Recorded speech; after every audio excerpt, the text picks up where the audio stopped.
एक समय की बात है। एक घने और प्राचीन जंगल में बंदरों का एक शरारती समूह रहता था। ये बंदर अपनी चंचल हरकतों, एक पेड़ से दूसरे पेड़ पर झूलने और जहां भी जाते थे उत्पात मचाने के लिए दूर दूर तक जाने जाते थे। एक धूप वाली सुबह, जैसे ही सूरज की किरणें घनी छतरियों से होकर गुजरीं, बंदरों की नजर जंगल के बीचों बीच छिपे एक पुराने मंदिर पर पड़ी। मंदिर के केंद्र में उन्हें एक मजबूत शाखा से लटकी हुई एक शानदार सुनहरी घंटी मिली। बंदर अपनी जिज्ञासा को रोक नहीं सके।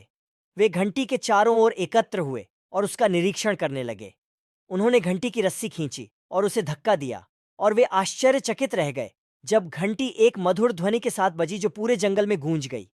बंदर ध्वनि से मोहित हो गए और यह उनके मनोरंजन का नया स्रोत बन गया।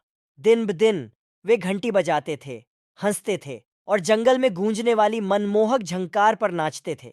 उनके चंचल व्यवहार से जंगल के अन्य जानवर नाराज हो गए, लेकिन बंदरों ने कोई ध्यान नहीं दिया। एक शाम, जैसे ही सूरज क्षितिज से नीचे डूबा, गणेश नाम का एक बुद्धिमान बूढ़ा हाथी शरारती बंदरों के पास आया। सौम्य और बुद्धिमान व्यवहार के साथ गणेश बोले, प्रिय बंदरों, जो घंटी तुम बजा रहे हो वह कोई साधारण घंटी नहीं है।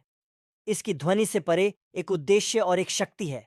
ऐसा कहा जाता है कि यह उन लोगों के लिए सौभाग्य और आशीर्वाद लाता है जो श्रद्धा के साथ इसका उपयोग करते हैं। और आभार। हालांकि बंदर सुनने के लिए अपने खेल में इतने तल्लीन थे, उन्होंने इसके महत्व की परवाह किए बिना घंटी बजाना जारी रखा। जैसे जैसे दिन बीतते गए, लगातार घंटी बजने से जंगल का सामंजस्य बिगड़ गया। एक समय शांत रहने वाले जानवर उत्तेजित हो गए और उनका गुस्सा बढ़ गया। जंगल के कल्याण के लिए चिंतित गणेश ने मामलों को अपने हाथों में लेने का फैसला किया। एक रात, जब बंदर गहरी नींद में सो रहे थे, गणेश चुपचाप घंटी के पास पहुंचे। उसने अत्यंत श्रद्धा और कृतज्ञता के साथ इसे बजाया और पूरे जंगल में शांति की लहर दौड़ गई। अन्य जानवर सुंदर ध्वनि से जाग गए और उन्हें शांति और खुशी की एक नई अनुभूति महसूस हुई। घंटी की वास्तविक शक्ति को महसूस करते हुए बंदर भी इसके महत्व के प्रति जागरूक हो गए। उन्होंने अपने तरीके बदलने का फैसला किया और उस दिन से वे सम्मान और कृतज्ञता के साथ घंटी का इस्तेमाल करने लगे। जंगल अपनी सामंजस्यपूर्ण स्थिति में लौट आया और बंदर, जो कभी शरारती उपद्रवी थे, इसके संरक्षक और जादुई घंटी के रखवाले बन गए।